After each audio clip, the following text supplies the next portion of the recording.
Hello everyone, I'm joined by support from 100 Thieves and reigning LCS champion, it's Huhi. Huhi, you just finished that game against Immortals. You had a fantastic fight in front of Baron, and then that last fight didn't go the way. Kind of talk me through just those closing moments of the game.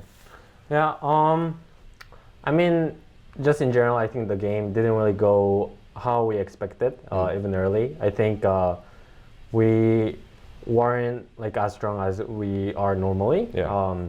For example, like me and Vic got solo kill in the bot lane. Yeah. Like even though we had CS lead, like I feel like that shouldn't really happen. And we somehow kind of came back from like a Herald fight. And I think Jump played that one pretty well. Yeah. But yeah, I think at the Baron, I think that's when we actually felt like we had the game under control. Yeah. And I think at the last fight, I just kind of like over-engaged for no reason, and kind of lost us the game. So it's just unfortunate, but yeah, I think just in general, we didn't play that great, and that does happen, but we should make sure that that doesn't happen next time. Yeah, that's a lot of responsibility and accountability you just took there for the game. I mean, there were a lot of things that went wrong, but you just said like, oh well, I did that and we lost because of that. I feel like that's pretty selfless of you.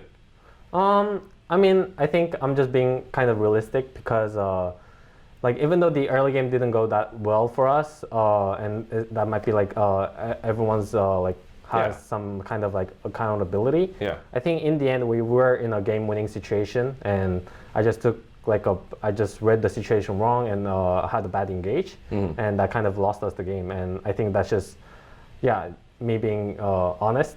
Okay. And yeah, I mean, I already apologized to my teammate, and my teammates are telling me like it's okay. But for myself, yeah, I mean, like I'm not really satisfied or like even more like disappointed of my own at the last play. So it just sucks. Well, let's not forget you did have the super sick ult in the Dragon Pit before the Baron fight that got Xerxes away from smiting it down, and you guys got the Drake because of that.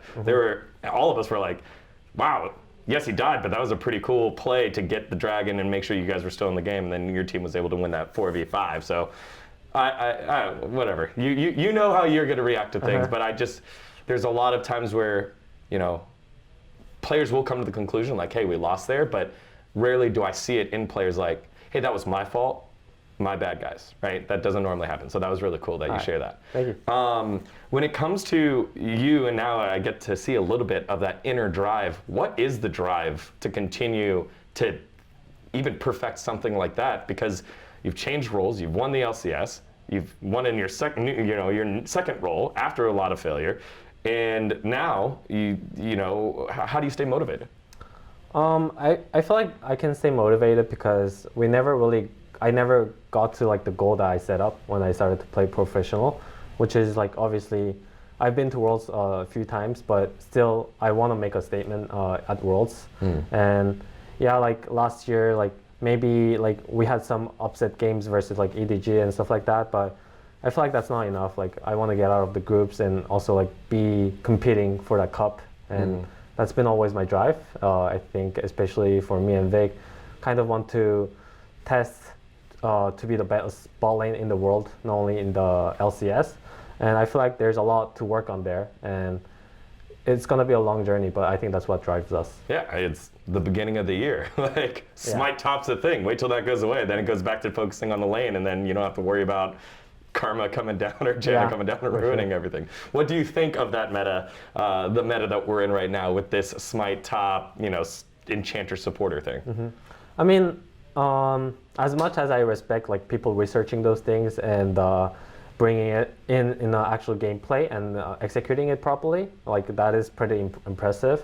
But also at the same time, it does feel like the game is really boring when that does happen. But I think everyone is just trying to win, and I don't blame them because in the end, you can do anything to win the game, and that's why the game is so like interesting because there's so many other strategy.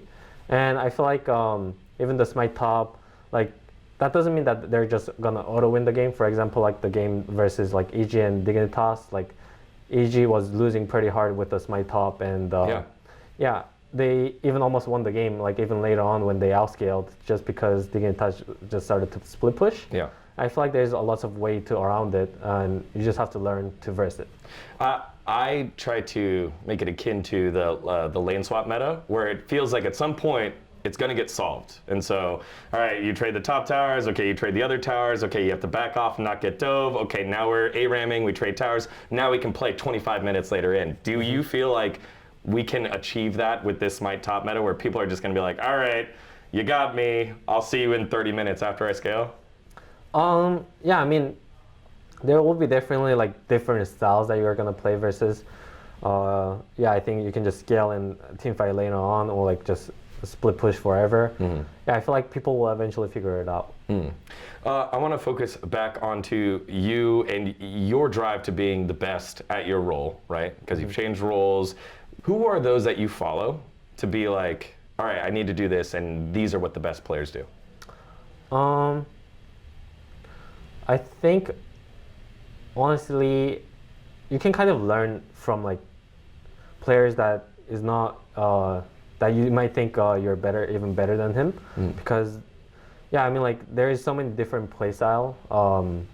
I feel like I used to get a lot of, obviously like a lot of good habits from the best players in the world by watching their pro views or like their streams, but also sometimes when you play a random solo queue game and you see another like support doing a thing that you didn't really expect, that also just makes you a better player by implementing that.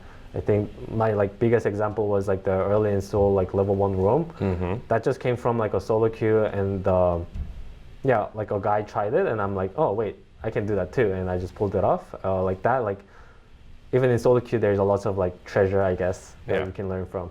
That's literally what I was about to say. I was like, as a mid laner, you were known for making other players feel uncomfortable, even without playing, right? Because they're like, I don't know what Huhi's going to do.